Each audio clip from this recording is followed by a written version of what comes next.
Hey guys, what's going on? Blaine back for another Netflix review, and today I'm going to be talking about Lupin Part 2.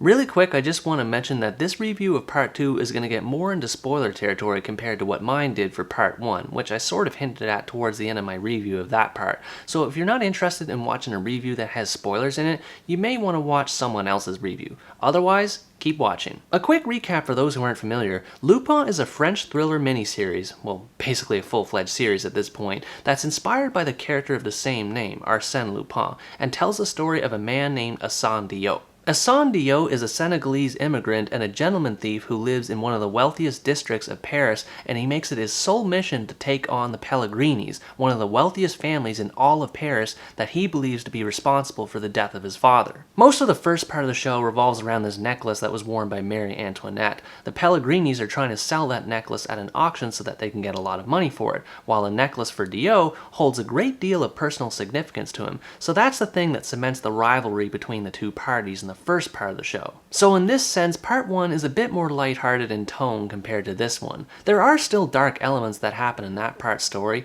but for the most part, it's still more fun than sinister in nature. Arsène Diot is an extremely likable character that pulls off a ton of entertaining heists and capers, but he has an Achilles heel in the form of his family, specifically with regards to his son, Raoul. Raoul ends up being kidnapped by someone who's employed by the Pellegrinis, which results in part 1 ending in a huge cliffhanger ending where part 2 immediately picks up from. Something I noticed about the first 2 episodes of part 2, and just comparing them to what I remember about part 1, because it has been a while since I watched that part, is that the show seems to be a lot more darker in tone this time around. With Raoul's life hanging in the balance in those first 2 episodes, we see a more emotional and vulnerable side to Diot's character that we haven't seen before, and this further amplifies the grudge between himself and the Pellegrini family as the story moves along. Some people might not be a fan of the new dark tone in these first 2 episodes of part 2 and how it seems to go back to being lighthearted toward the last 3, but considering what does happen in these first 2 episodes, as well as the fact that this is what part 1 was leading up to, I think it's fair to give the filmmakers a pass in this regard. Some of the characters introduced in part 1 are also back for part 2, and they're more fleshed out this time around, especially Youssef Guedera, who's one of the cops investigating Arsène Diot. Actually, pretty near all of the cops have a bigger role this time around, but Guedera in particular stands out. He has Arsène Diot figured out as the gentleman thief who's responsible for most of the events from the previous part, though I believe he doesn't know his name at the beginning of part 2 just yet. Unlike all the other cops who work at the same station as he does, he has a certain degree of respect for Diot and his actions, and knows that his motivations for doing them go way beyond just being a simple criminal who's only interested in getting rich. And I love how the relationship between Guedera and Diot evolves over the course of part 2. It starts off being purely antagonistic as being nothing more than cop versus criminal, and it ends up turning into a friendly rivalry as Guedera indirectly helps Diot take on the Pellegrini family. Speaking of the Pellegrini family, there's a lot more backstory in part 2 between them and Diot this time around, which, like with part 1 before it, usually comes in the form of flashback sequences. We're given a lot more information about the relationship between Diot and Juliette this time around, and how her father Hubert, being the classist aristocrat that he is, wants her to have nothing to do with that pauper. Part 2 did a great job of making Hubert Pellegrini to be a total scumbag. He's basically the antithesis to Diot, in that both of them find ways to overcome their setbacks,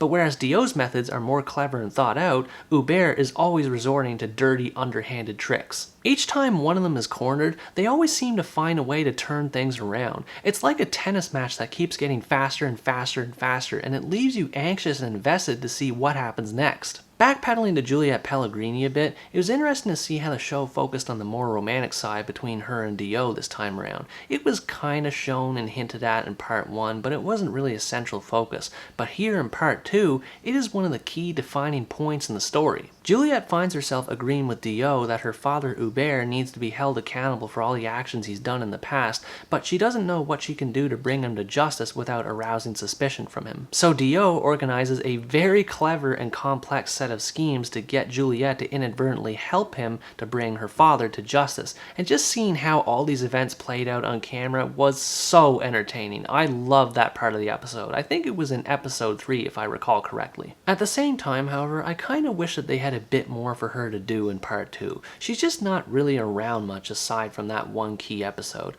And I understand that she's not really the central focus of the story, and they do have more flashback scenes of her and Dio this time around than there were in part 1, but I still found myself wanting more nonetheless. One thing, however, that does return in full force from part 1 are the caper and heist acts that Dio takes part in, and in the case of part 2, they are better than ever. There's not quite as many capers this time around as there were in part 1, but they do make up for it in part 2 by making them all twice as long, increasing the variety of tricks that Dio uses to get out of sticky situations, and just continually raising the stakes with each episode as it progresses. One thing I really loved about the capers in this regard is how some of them are spread across multiple episodes. There might be a little thing that happens in episode 3 that you don't really pay much attention to at first, and then episode 5 rolls around and completely pulls the rug out from under your feet, and you get to see just what Dio was really up to in that moment. There's more than one example of Dio's grand plan having multiple threads stretching across multiple episodes,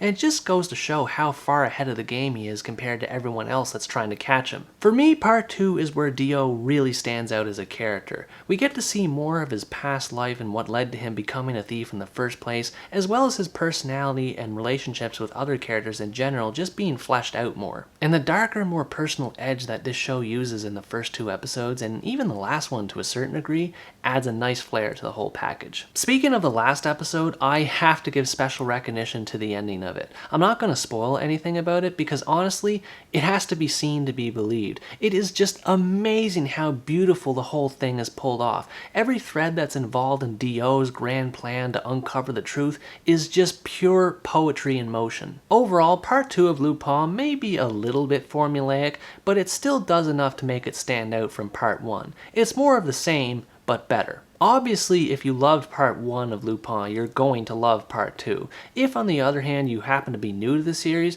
I recommend you check out the first episode or 2 of part 1 and see if it be up your alley. It may be a little far-fetched with some of its scenarios, but part 2 is still a ton of fun to watch and represents a clear step up from part 1. And if the ending is any indication, part 3 is going to be even better. Anyways guys, that's going to wrap up my review of Lupin Part 2. Thanks for watching this video, I hope you enjoyed it, and as always stay tuned for the next part, where next time I review the Indian drama, Skater Girl. Bye bye!